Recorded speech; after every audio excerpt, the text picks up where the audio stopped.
Simple ra kayo ang kinabuhi diri sa Canada. Way daghang arte. Mag-picnic sa park, kuyog ang tibuok pamilya, ubos sa nagdilaab nga adlaw. Tinuod kay uhaw mis init ug hayag sa adlaw tungod sa winter season. So karon nga niinit nagsugod, kalipay gud namo nga mag-picnic sa gawas. Kung mahimo pa lang gani unta, dad-o ang tibuok kusina. Simple ra gid kayo ni, but it's something that matters for us and for the family.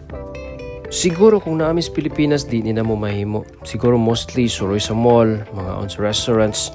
O kung naay mga okasyon, maligog dagat, mag-picnic. Those were the usual things we did before.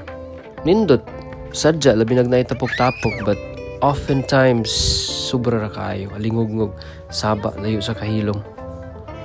Tinuod, mas gaan ang kinabuhi kay daghan ang makatabang sa balay, laba, luto, bantay sa mga bata.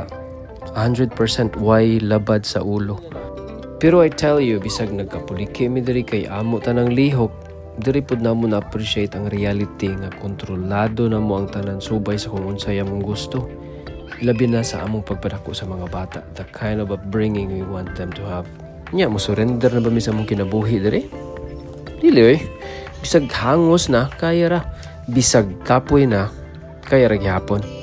Kinahanglan lang ug taas nga pahuway para naiigong kusog inigbangon sa ugma.